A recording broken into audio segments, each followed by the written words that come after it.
இன்று ஆராதனைக்கு வருகை தந்த மக்கள் அனைவருக்கும் நன்றி. கடவுள் உங்களை ஆசிர்வதிப்பாராக. உங்களுக்கும் எங்களது நன்றிகள் ஐயா.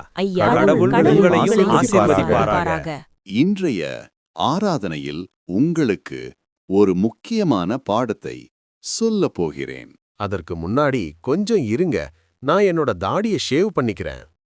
வீட்டிலேயே சேவ் பண்ணியிருக்கணும். பரவாயில்ல, எனக்கு எல்லா இடமும் ஒன்றுதான். என்ன யார் கேப்பா? என்ன ஃபாதர் இப்படி பண்ணிட்டு இருக்காரு? அதானே, எனக்கும் புரியலையே. யாராவது கேளுங்கப்பா. நன்றாக முடித்து விட்டேன்.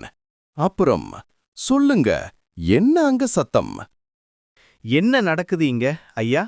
ஏன் கடவுளை அவமதிக்கிறீங்க? எங்களுக்கு புரியல. சரி, நான் கடவுளை அவமதிக்கிறேன் என்று வைத்துக் கொள்ளுங்கள். எனக்கு ஒரு உண்மையை கூறுங்கள். இந்த பீடத்தில் நான் பண்ணியதை யார் யாரெல்லாம் வாட்ஸ்ஆப்பிலும் ஃபேஸ்புக்கிலும் ஷேர் செய்தீர்கள்? சொல்லுங்கள். பொய் சொல்ல வேண்டாம், எனக்கே ஷேர் செய்திருக்கிறீர்கள். சென்ற வாரம் இதே ஆராதனை கூட்டத்தில் இயேசு கிறிஸ்து பிறந்து விட்டார், இதை பறைசாற்றுங்கள் என்று சொன்னேனே, அதை யாராவது ஷேர் செய்தீர்களா?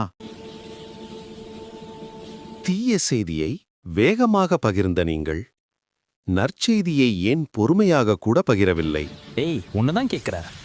என்ன இல்ல, ஒன்னதான். எங்க சும்மா எங்க துர்ச்செய்தியை அனைவருக்கும் வேகமாக பகிர்ந்த நீங்கள் நான் சொன்ன நற்செய்தியை ஏன் பகிரவில்லை? நான் அர்ப்பணிப்போடு சொல்லும் இந்த சுவிசேஷ செய்தியை நீங்கள் ஒருவருக்கு கூட சொல்லாதது எனக்கு வருத்தமளிக்கிறது. பொய் பல ஆயிரம் மடங்கு கடந்த பின்புதான் சத்தியம் செயல்படத் தொடங்குமாம். ஆகவே சகோதரர் சகோதரிகளே, நாம் தீமைகளை பரப்புவதை விட நன்மைகளை துரிதமாக பரப்புவோம் வாருங்கள்.